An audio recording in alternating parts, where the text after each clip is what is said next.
ஸ்ரீ ராமபிரானுக்கு சேவை செய்வதற்காக அவதரித்தவர் ஸ்ரீ ஆஞ்சநேயர். அந்த ஆஞ்சநேயர் சாட்சாத் பரமேஸ்வரரின் சொரூபம் என்றால் ஆச்சரியமாக இருக்கிறதுதானே. ஒருநாள் கைலாயத்தில் சிவபெருமான் இந்த ரகசியத்தை தெரிவித்தார். இன்னும் சிறிது காலத்தில் ஸ்ரீ மகாவிஷ்ணு பூலோகத்தில் ராமனாக அவதாரம் செய்யவிருக்கிறார். அப்போது தேவர்களும் அவருடன் அவதரித்து சேவை செய்யப் போகிறார்கள். இந்த சந்தர்ப்பத்தை நானும் நழுவ விட விரும்பவில்லை. ராவணனை சம்ஹாரம் செய்வதற்காக அவதரிக்கப் போகிறேன் என்று பார்வதி தேவியிடம் கூறினார் சிவபெருமான். உங்களுடைய பரம பக்தனின் தலையை வெட்டுவது தர்மமா எனக் கேட்டார் பார்வதி.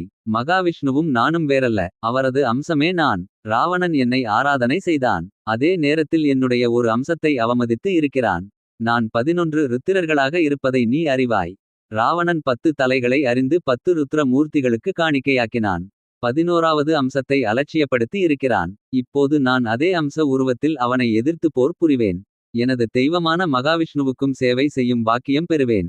அவர் விருப்பப்படியே எல்லாம் நடக்கிறது. நான் வாயு தேவன் மூலமாக அஞ்சனையின் வயிற்றில் பிறப்பதாக தீர்மானித்திருக்கிறேன் என்றார் சிவபெருமான். இந்திரனின் தலைநகரான அமராவதியில் புஞ்சி கஸ்தலா என்ற அழகான பெண் ஒருத்தி இருந்தாள். அந்த அப்சரஸ் ஒரு தவ முனிவரை கேலி செய்ததால் பூலோகத்தில் குரங்காக பிறக்கும் சாபத்தை பெற்றாள். சாப விமோசனம் வேண்டவே நீ எல்லா நேரமும் குரங்காக இருக்க வேண்டிய அவசியம் இல்லை.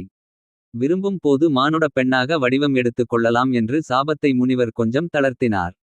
அவளது அழகில் மயங்கிய கேசரி என்ற மன்னன் அவளை தனது மனைவியாக்கி மணந்து கொண்டார்.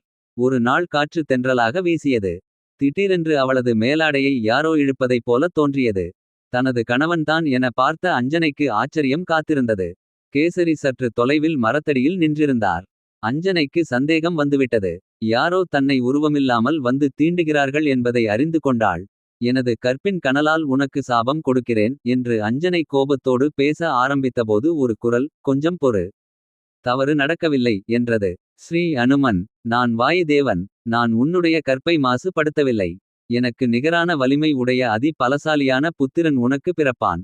அவன் ஸ்ரீராமபிரானுக்கு சேவை செய்வான் என கூறியதும் அஞ்சனை சம்மதம் தெரிவிக்க சிவபெருமான் வாயுவின் மூலமாக தனது அம்சமாய் அஞ்சனையின் காது வழியாக அவளது கருவுக்குள் புகுந்தார். எந்த சரீரத்திற்கு பகவான் ஸ்ரீ ராமபிரானின் அன்பும் சேவையும் கிடைக்கிறதோ அதையே சான்றோர்கள் மதிக்கிறார்கள். இதனை ஆலோசித்து சிவபெருமான் தனது ருத்ர ரூபத்தை மறைத்துக் கொண்டு வானர ரூபம் தாங்கி அஞ்சனையின் வயிற்றில் பிரவேசித்தார் என்று இந்த நிகழ்ச்சியை அனுமன் சாலிசா வர்ணிக்கிறது.